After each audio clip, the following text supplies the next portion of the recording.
Hey everybody, welcome to the Post Movie Podcast. I'm Steve Head. I'm John Black. And welcome to the apartment. Huh. John, I hope you had a very fun movie-going week. I did. I saw some excellent movies this week. Nothing we can talk about yet. Really? Well, I saw, and now Blackthorn. You know, you emailed me about that the other day, and I don't... loved it. I hadn't...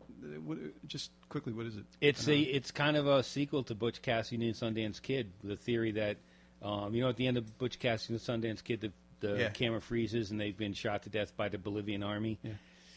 Two other guys were the ones that got buried, not Butch and Sundance. They escaped out the back. And this follows decades later, and Sam Shepard is Butch Cassidy as an old man raising horses in Bolivia.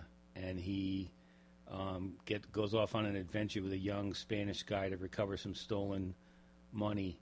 And it flashes back to the Butch Cassidy and Sundance when they're young. Right. And Sam Shepard as an old man. I thought you remember how Unforgiven was kind of a meditation on violence by Clint Eastwood? Yeah. This is kind of a meditation on heroes and what they mean, and it's a great Western, and you just don't see Westerns that much on the big screen. I loved it. When is it coming out? Next week, next Friday. I'm surprised that early word on this one escaped me, but you know, I get inundated with stuff. Yeah, I thought you were going to talk about the Clooney flick. No, I don't want to talk about that. Circumstance. We can talk about that. Yeah, that was time. the one. Circumstance. Yeah, it's another one. I forget it. No, the Blackthorn was one I was really impressed with. I don't think the other critics were as much as I was. But I don't care. I'm a big Sam Shepard fan, and he was great in the movie. What's the Clooney film called? Ides of March. All right. And yeah, that's it's a Clooney film. Man, you know what we got coming next week to the Coolidge, or I meant to say Brattle. What? I just interchanged those two so much. Jimmy Tingle's American Dream, which is all right. He's cut it down to the version I saw was 90 minutes. Right. I saw it a while ago, but I guess he's cut it down to an hour. And, really? Yeah. He thinks he's going to get a theatrical release in an hour? Well, I don't know. I thought he cut it down to an hour because, it plays for TV. Oh, maybe. But the version I saw was like 93 minutes, and it's pretty funny. But I guess what he's doing is showing the 1 hour film. 1 hour film. This is October 7th, 8th, 9th at the Brattle. It's a film and live comedy, so he's doing the live comedy, showing the film, or showing the film and doing the live comedy. I don't know. Whichever. Funny guy, though. Stay for both. Yeah. Yeah, he's a nice guy, too. Sells out. He's a nice guy, too. He's been off the map for a little while. Yeah. You see him pop up at comedy clubs once in a while. I don't know if it's because he's touring the world or he's been working on the movie or... You interviewed him a couple months ago? Yeah, he came to the theater in Arlington, whatever it's called. Capitol? The Capitol in Arlington. And he played a few nights there. I've talked to him a few times over the years. Always a very nice guy, very funny. And I've seen him perform. He used to own that theater in Somerville. Yeah. That's a sweet space downstairs. But I don't think it worked out for him personally. Yeah. So, he's a nice guy. I want to see the movie. I think it would be better to wait and see it with him there so we can, do the live show, too. I hadn't seen Boondock Saints for a while. And I got the Blu-ray, 4 or 5 months ago. I was surprised to see him in Boondock Saints. What's he in Boondock Saints? He's just like a cameo. Here's bar, if I recall. A funny Something bit like of personal trivia. I think it's Boondock Saints. When they first release the dad from prison, and he's chained up in prison, the guard who unchains him is Gary Nickerson, my tax guy at H&R Block. I just love that. Taxman. Actor, taxman, yeah. So that's my only trivia with that movie. Man, we got to get over to the Paramount and see some more movies there. I regret that I haven't. For those listening, we re-record this show in Boston. Technically, over the border in Brookline. Right. We're outside. Right. Coolidge Corner at the moment. But So Emerson has taken a classic theater, the Paramount, which I think used to be the RKO Paramount, and this was, just a real picture palace. Yeah. And converted it back into, it's kind of mixed space, but it's there's a lot of live theater, showing films, a lot of music, and they show movies. They have some pretty interesting programs. Like John Malkovich is there doing a show for 2 nights, a play for 2 nights, and so they're showing films, John Malkovich's films, and they show a lot of classics and a lot of. I remember they had like Willy Wonka as a family picture on a Saturday afternoon, stuff like that. It's well worth checking out. Arts Emerson. Yeah, man, I regret. Yeah, I regret not having been able to get over there or not prioritizing it. Yeah, my usual round is like Harvard Film Archive, the Brattle, the Coolidge, and whatever press screenings we got to go to. I'm actually going to the Paramount tomorrow night to see Laurie Anderson. Not a movie, sweet. her stage performance. Huh. We'll see what that's like. Well, they've got the movie Little Rock, which played the Independent Fest earlier this year, which I really enjoyed. I don't know if you've seen it, but it's a terrific film. It won the Best Feature Award. Yeah, it was the Best Feature Award at this year's Independent Fest, which I recall was like, about 3 seconds before announcing it, they had just released the news that Bin Laden had been shot. So we were all in a bit of state of like, what? Oh, and here's your award too. Yeah, and there's your reward. So it plays the 7th through the 9th over at the Paramount. So those of you around here who get the chance, definitely check it out. It's a good film. Good. I highly recommend it. Oh, and the Coolidge has announced some of their Stephen King flicks. They're paying tribute to Stephen King this month of October. I was hoping that they would show Maximum Overdrive. Not on the list, but the month's not over. Right. Maybe they'll show some stuff later in the month. But what they've got is the Coolidge has The Dark Half on October 7th and 8th. Timothy Hutton. Yeah. Yep. Yeah. They've also got Creepshow on October 14th and 15th. One of my favorites. Is that all Stephen King, or is it just one episode that's Stephen King? Stephen King's the actor in one of them. Yeah. And then I don't know if he Ted wrote... Danson. He's in the Ted Danson. E.G. Marshall. No, that's the Ted Danson, Leslie Nielsen one. Right? Yeah. Yeah, and Adrienne Barbeau. Adrienne Barbeau. Yeah. But there's also, that's the famous one with E.G. Marshall is the Howard Hughes kind of guy who's germophobic, living locked up in his apartment. Oh, man, that was great. Isn't that? Great. Oh, talk about a cockroach scene. Yeah, fans know what we're talking about. And that's got to look great on the big screen. Yeah. To see that cockroach explosion. And all those cheap-ass sequels. Yeah. That came out after it. Wasn't Tales of the Crypt a spin-off from that, too? Well, it was, it's in the horror short. Yeah. The short film horror. Like Trilogy of Terror. Remember that one? Yeah. Do you remember a TV series called Monsters? No. That's what I think of in Creepshow. It was on. It was in Chicago, the late '80s, early '90s. Don't remember that one. Monsters. Was Ray it kind of Bradbury like Night Theater Gallery type of thing. Yeah. Yeah. A collection of vignettes, if I recall. Anyway, I guess I suppose if you had to pick the best of these things, maybe Creepshow would be there. But I'm thinking Twilight Zone, the movie. Oh God, I loved it. Really? I loved it. Oh man. Well, admittedly, it it falls flat. I just don't. Only I think in terms of like the story, you've got like, I guess there's 4 stories. There's Spielberg's Kick the Can. There's the with the one with the kid who can like imagine anything and it comes true with the Joe Dante episode. Right. Awesome. And then loved there's it. The thing on the plane. Oh, just the best. The Is that best John Lithgow? with John Lithgow, George Miller's Nightmare at 40,000 Feet, and then the first one with Vic Morrow, the one that he died on, obviously. The Late the Great. Everybody knows this one. Directed by John Landis, who, by the way, just came out with a big coffee table book. Movies and Monsters of Filmland or something like that. Huh. Celebrating movie monsters. Has he stopped making movies himself? No. No, I think what he's been doing recently is he's done a few trailer commentaries for what's that?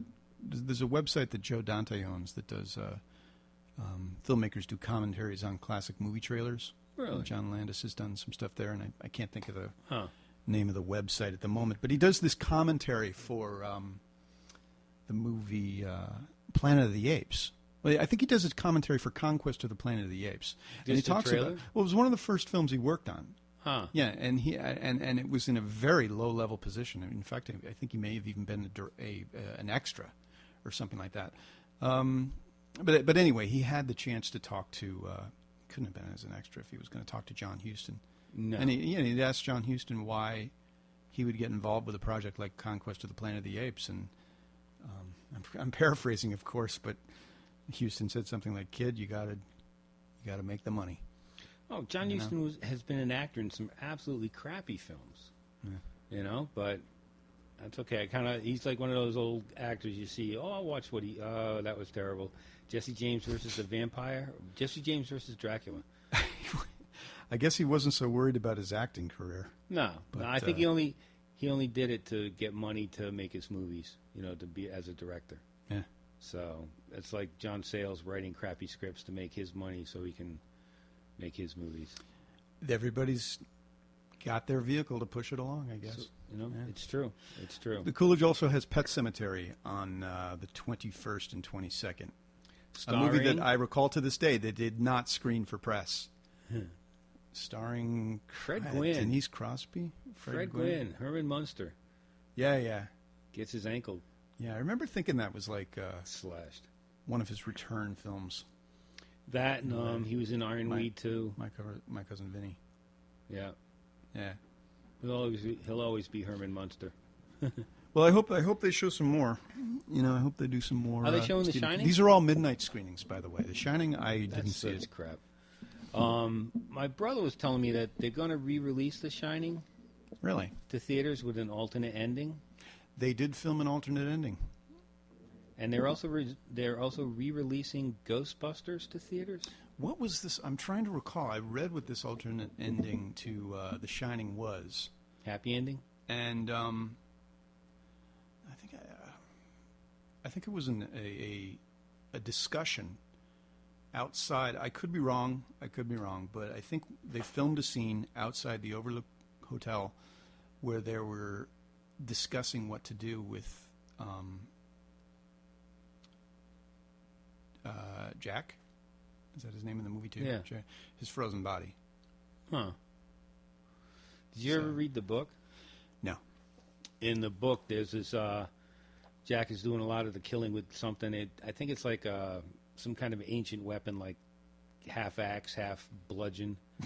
And in the book, he's chasing Danny, and he's about to kill Danny, and the father breaks through the possession and beats himself to death.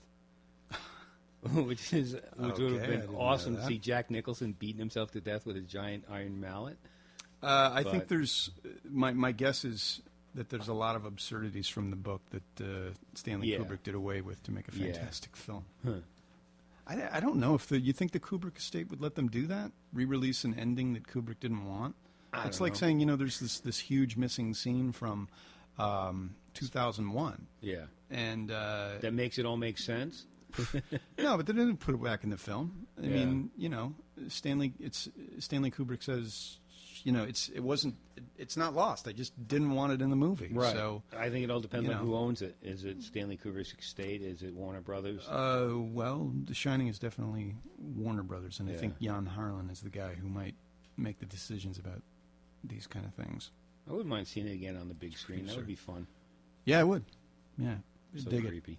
It. Watching A Clockwork Orange on the big screen was a kick, and I think I can't remember that. Anyway, moving on.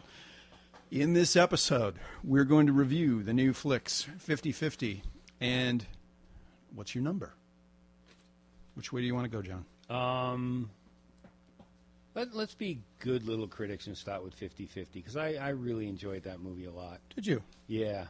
The only thing I regret is we saw because Seth Rogen came in for interviews. We saw it so long ago. Yeah, we did. We saw it a month ago, basically. I remember most of it. I just won't be able to quote pithy lines as much as I used to.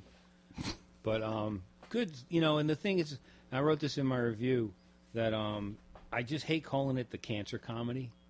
It's a cancer bromance. Yeah, I know cancer's part of it, and how this guy deals with his illness and stuff, but I just think that's one of those quick little reference blurbs that's just doesn't work for me. I think it's a good comedy. I think it's a good story about friendship and people going through adverse things, but I think you're going to scare people away if you say, oh, it's a cancer comedy, because they think they're going to end up, being emotionally manipulated. It sort of rides that line, but the way the movie floats along is it doesn't make cancer scary. Mm-hmm. It's like, yes, this guy has cancer, but I really think that this movie is about how the different people in his life respond to him. Right. So does this guy. I'll just say really quickly, Adam, played by Joseph Gordon-Levitt, and he works at works with his buddy Kyle, played by Seth Rogen, and they work at a public radio station in Seattle. Mm-hmm. And he puts together. Adam does he writes radio pieces, features, and I guess he's working on one about a volcano or volcanic ash or something like that. And he decides that he's got to find out why he's having this pain in his back, and he goes to the doctor, and the doctor gives him probably the worst prognosis that you could get, which is he's got this exceptionally rare form of cancer in his spine. And this piece of news just all of a sudden he's not living the happy life that he lived before. Now he's living in like everything's like sick world. Yeah. He's got to deal with all this stuff and how people react when they find out about it. Like the different reactions that his girlfriend has, played by Bryce Dallas Howard. You find out who's shallow and who isn't. Yeah. It's sort of cuts through the. And you also find out, the two guys that they, even they, like a lot of guy friendships, is based on busting each other's balls and being guys. Well, Seth Rogen's Kyle looks like he takes his the optimistic view on it. Yeah. That's how the title. If you were in Vegas, if you were a game in Vegas, you'd be great. You'd better odds than any gambling game you can get. Your odds are 50-50. That's pretty good. Yeah. He refuses to see the negative in this, and he never changes. Yeah. Which is I think is a nice way to play it. They play the opportunistic angle. Oh, in sure. In other words, Kyle uses Adam's disease to pick up chicks. To pick up chicks in a bar.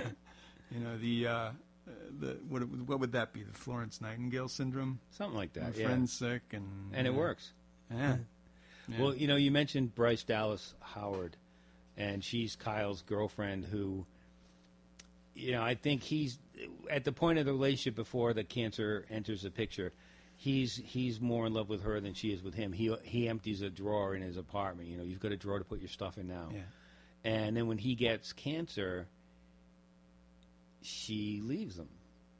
She's just not mentally equipped. She's not mentally, emotionally. The relationship was already dying, and so. I think she really cares. Yeah. What I liked about her character was she recognized that she was in this really super hard position. Like, it would have been obviously easier for her to break up with him before the news of the disease, but she didn't want to be this person who would do that after finding out. So ultimately, it's like she's still thinking more about herself. Right. And she does a great job. But she's actually rather. The movie doesn't run away and just leave her as this she's actually like a dimensional character in a way, even though she's sort of a shrew. I think it's one of the things the movie does a lot is not give the audience any easy targets to, you don't like what she did, but you understand it from her point of view. Yeah, and it's delicate, painful that way. Yeah, it's a delicate thing to pull off, and I'm amazed by her performance. It was just. She's done some really great stuff in supporting roles. Yeah. But I wonder if she's ever, she's going to be locked in this sort of supporting role thing now. I'm fine with that. Anna Kendrick is the terrific therapist. as the therapist, the young 24-year-old therapist who I think, what is she? Is Adam her first or second client? Yeah, Adam's like her that? first client, and and he's an angry guy with cancer, and she's trying to use all the textbook, everything she's learned in school doesn't necessarily work in the real world. Mm-hmm. You know, she's like, when she touches him, he's like, "Don't touch me." And it she's has got to be right. It has to not. It can't be orchestrated. Right, Life and it can't doesn't just be work because like the a book textbook. tells you it's time to, when you say something like this, put your hand on the patient. That Right. doesn't work, so. Well, it's as though she's operating within these perceived normal ways to respond, and all of it's well intentioned, but it's mechanical. Yep. And she's mechanical in the sense that she's devoted herself to doing right, but that's not necessarily how you rightly communicate with someone. Yeah. I think the movie has a lot to say about how, how God laughs at your plans.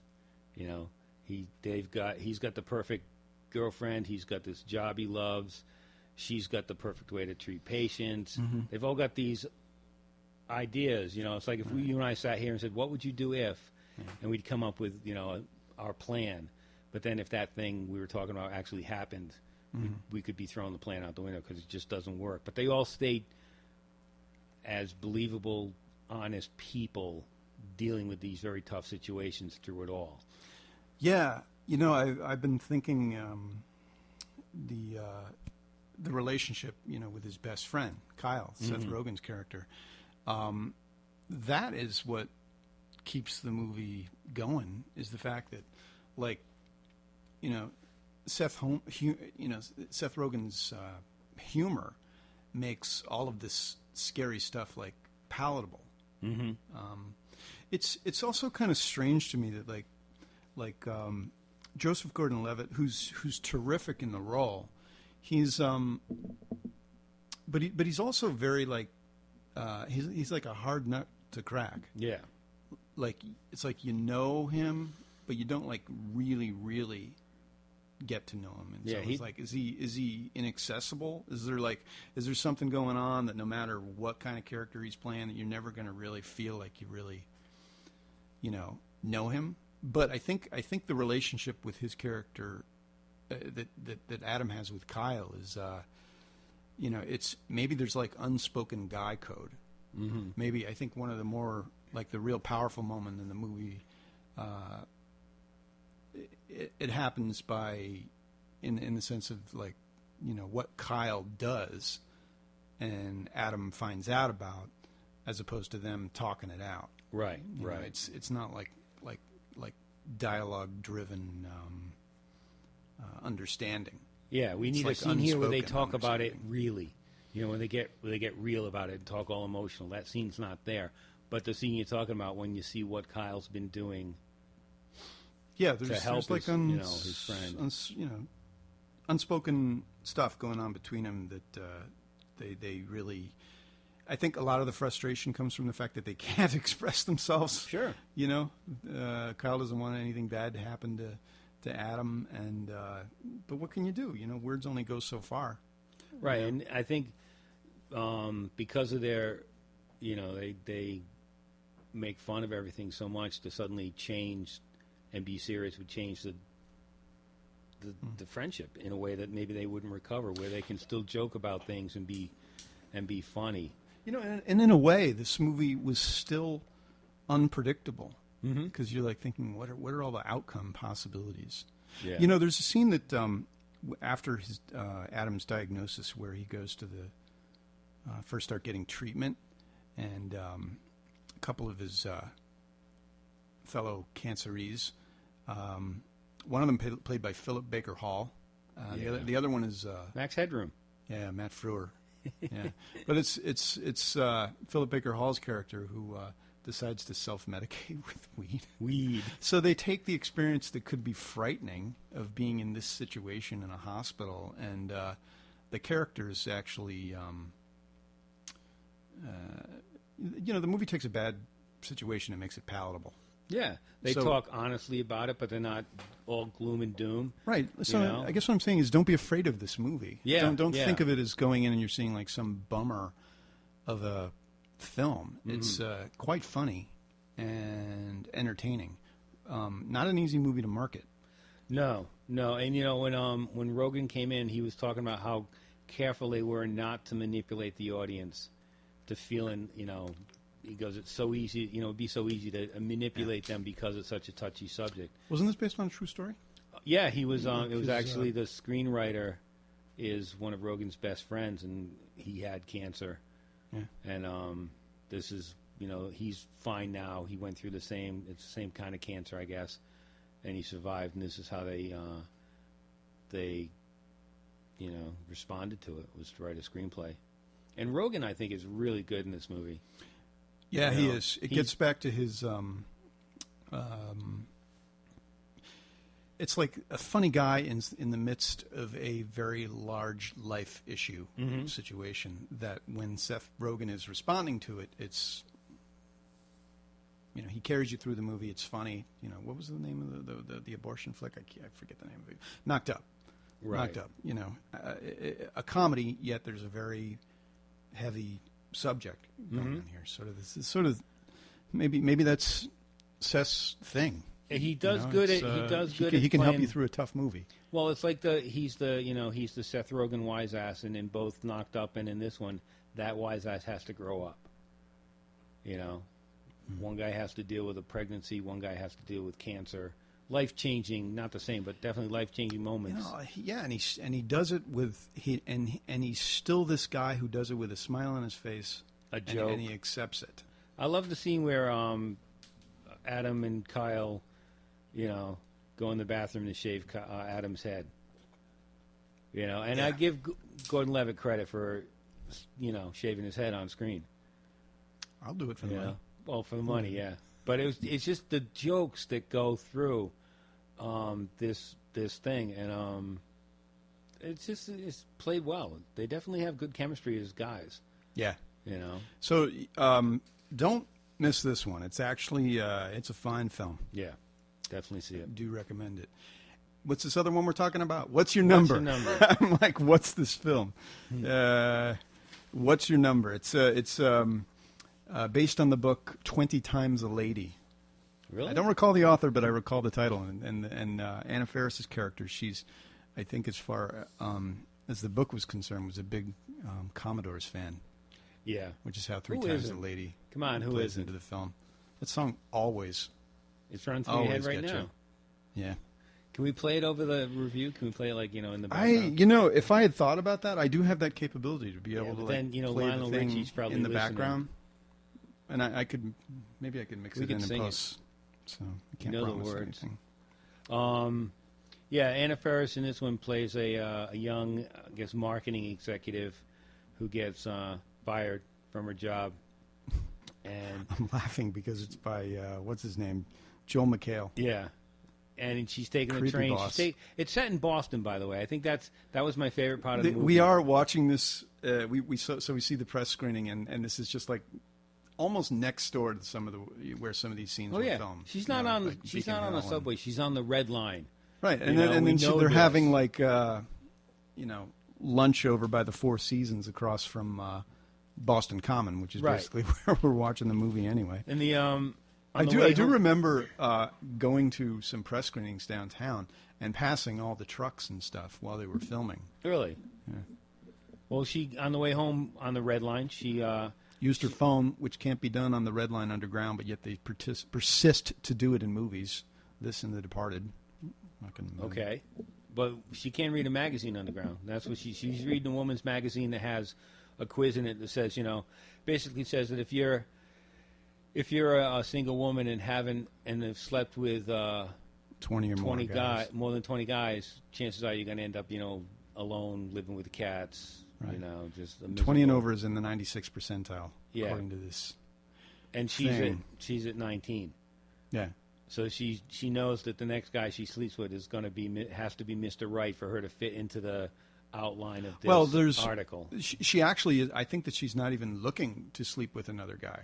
Right. But she gets it into her head that wow, if I go back and maybe some of these other guys remember me, and maybe Yeah, because they'll number see 20 that I'm the turns right- out to and be so, another disaster. So she won't get to 20 because she can just go back to the guys that have she's But already she been sleeps, with. She sleeps with 20 when she meets her boss Yeah. at that party, and So that pretty much so she decides because her so a few drinks will do to you. her sister went to her high school reunion and found an old flame and ends up getting married, or they're planning to get married.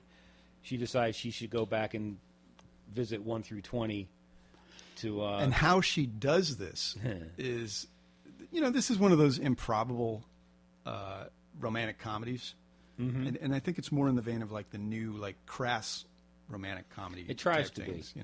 like Bridesmaids. But so Chris Evans lives across the street, across the hall, not across the street. Captain America basically lives across the hall. And every morning or at least maybe once a week, I don't know, but he's basically walking out of his apartment to avoid talking to to his one night stand.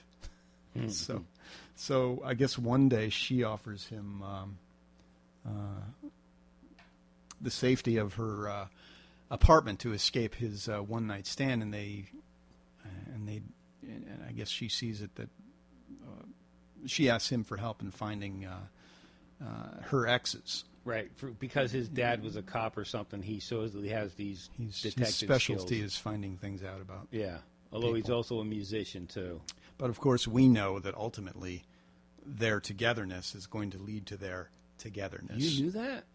I don't know. It's a wild guess. Yeah. So the movie's after that, it's just a series of, run-ins with the past. She meets a guy that used to be fat when they dated is now a good. Chris Pratt, man, is hysterical. Is he the fat guy? The fat guy. He was also the first baseman in Moneyball. Right. And on Parks and Recreation. I've never seen that show. It's just I love the show. I enjoyed this movie despite its many, obvious caricatures, obvious use of the romantic comedy formula. I think that Anna. she is everything that Nicole Kidman isn't. She's real, expressive, and real, and she has this dizziness about her. She has this sort of, despite all the stuff that's caving in on her, she's still going to be, nothing's ever going to be super tragic. Mm-hmm. She's got a lightness about her that she's a very attractive screen personality, and her ditziness, she's a great comedian. Her ditziness, yeah, it's just. She really is. She really is. And when I thought that too was in a scene towards the end where she realizes she loves Chris Evans, and she's going to go find him. She's at her sister's wedding when she finds this out, and she goes to she's going to leave right now and find this guy, the love of her life, and she just hikes up her wedding skirt and goes running off. And that's a classic bit of physical comedy. Not all physical comedy is hiking up her practical. wedding skirt, or I guess she was a bridesmaid. Bridesmaid, or yeah. Hiking up the that's bridesmaid's probably dress a staple of romantic running across comedies. with in high heels and taking a terrific face first flop. I liked her It's a lot. funny, man. Yeah, it was, Funny and movie. I think if someone else was doing it, it wouldn't be as funny. Anna Faris makes this movie. Yeah, I think it's also terrifically well cast. With some of the minor parts. And I loved Martin Freeman's piece as her British ex-boyfriend. Yeah, the one that when she she copped pretends she's English British. accent for. But it's also funny that they're eating in, over in Beacon Hill. Right. So we're getting the experience of we just walk through there all the time. I think again, it's all because of Ferris that I enjoyed this movie. The thing that I didn't really like was that it just. I think it would have been more fun if they had made fun of the article like this instead of having her try to change her life because some article tells her 20 people is too much. That just pisses me off. Well, I suppose that it says something about her character, and Yeah. she's sort of living in this fantasy. She does what everyone tells her, what her mom tells her, what her sister tells her, what the guys tell her. If she's dating a guy that's a vegan, she's a vegan. If she's dating a guy that likes hand puppets, she doesn't complain when the hand puppet goes to bed with him. So there's part of that growth of her character, but magazine articles like that drive me crazy. But I didn't care. She's cute. She's funny. Chris Evans is in full beefcake mode. He doesn't do anything but. And he spends like 50 or 60% of the movie with his shirt off. And the other, and 10% of that with his pants off, holding a towel in front of his genitals. Oh, and the name of Andy Samberg's character, Jerry Perry. Yeah, that was who, a big by the way, out. for people who don't know, is name of one of the Boston film critics. So that got a big laugh when that came up. But Adam, his character doesn't do anything. I think there's. Her mom was pretty funny, Blythe Danner. Yep. She's the cold-hearted bitch mom. Yeah. And the girl who plays her sister. She has a great line when they're at the wedding, and she says to Anna, "This is your life. Don't be creative." Who's the girl who plays her sister? Oh, God, I don't know. Because she was in Nick and Nora's Ultimate. Ari Grainer? Yeah. Nick and Nora's Ultimate Playlist. She was the drunk girl who gets lost. Okay, right. And that's when I first fell in love with her. I think she's really funny. Yeah, there was this subplot. There is this subplot where she sort of has the perfect marriage. Mm-hmm. And the movie kind of gets really entrenched in the romantic comedy, Trench? Yeah, the specifics of it. Yeah. The genre when she's courted by a guy who's like the perfect guy. Yeah. The guy who runs some international foundation and can give her this life. And, of course, her mom loves that. So you got to choose between the struggling musician, Chris Evans, and the perfect guy who requires her to spend the next 6 months, abroad. Yeah, and, literally abroad. Be abroad. Just be the broad on my arm. Don't forget about those funny little characters you make. You're just be my perfect wife. But there's something like it was pleasing. It was just a pleasing film. When New Order kicked in towards the end, I was like, okay, I'm sold. Bizarre love triangle at certain points. Like I said, I love Anna Faris. I just wish she would get better movies. She kind of reminded me. She's so good, but she sort of reminded me of the character she played in Smiley Face. That's the movie I was going to talk about. She has this totally spaced out quality about her that is very endearing. Plus, I loved one of her T-shirts in the movie. It was the the Napa Valley Balloons T-shirt. I don't remember that one. Great shirt. Well, that's in Smiley Face. This is kind of like when the look for the Face, Napa Valley Balloons T-shirt, people. And is that because it looks good on her, or you've got a connection to the balloons? It's a great looking T-shirt that looked even greater on her. When in Smiley Face, she's a young stoner chick who accidentally eats a lot of hot cupcakes. Was it cupcakes? Yeah, and has to go through her day completely stoned, and I think that movie's hilarious. And this is like this character she plays in What's Your Number is kind of like that girl. Yeah, go when see she's sobered up. What's Your Number, and then rent Smiley Face. Yeah, definitely rent Smiley Face. Are we good? Yeah, I think we have 2 movies that we recommend. I know. This is a keeper. Mark this page on your Facebook account. I'm kind of surprised that you liked What's Your Number. I thought you'd been harder on it. I was in my review, actually, because it was more of a rant about how it's, I like her, but I didn't like everything that surrounds her. I just think she's adorable, but I also think she's very talented. There's a classic, I don't remember the exact details, but when the suave, sophisticated or the rich, good-looking guy is talking to her, and he's like, how does dinner at this place and breakfast at this place sound? And she just goes, starchy. And it was just like, that's perfect Anna Faris.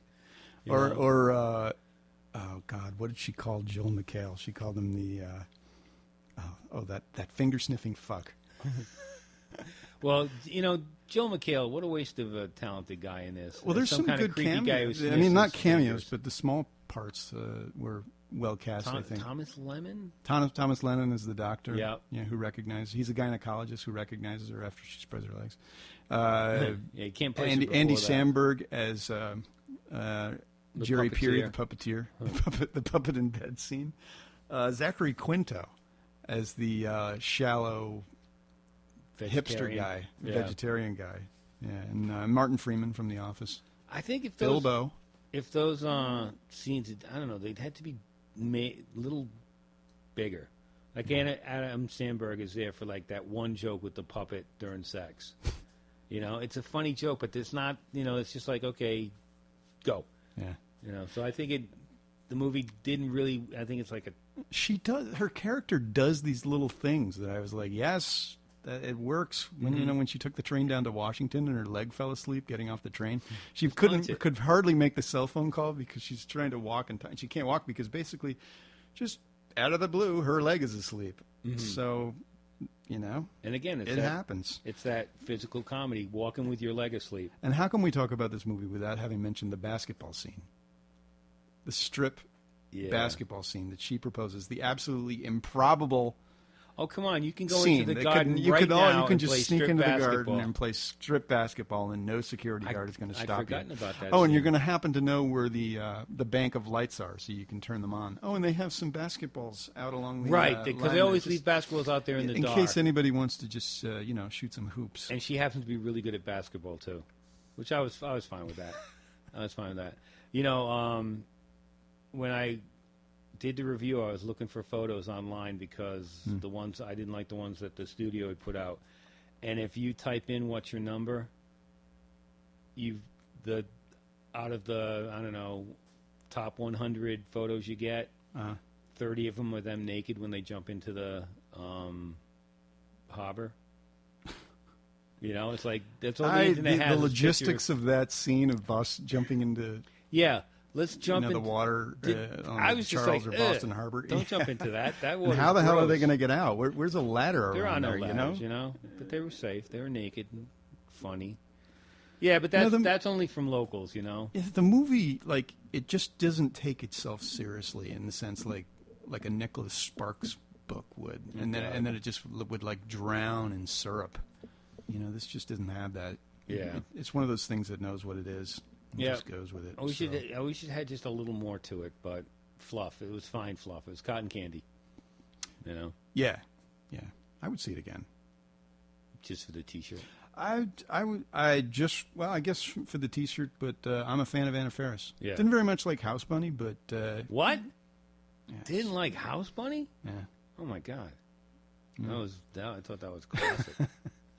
But this one's worth it. Yes. Go see it, people. I think we're good. Okay. Hey, if anybody wants to let us know whether or not we're doing a good job, send us an email. Email us, contact@post-movie.net. And you can like us on Facebook, and we update there from time to time, or write us a review on iTunes. Another one would be great. I haven't checked it recently. We should check that out. Okay. iTunes. You can find all of our podcasts online at post-movie.net. It's all there for your fun, like audio candy. Until next week, people, I'm Steve Head. I'm John Black. So long, everyone.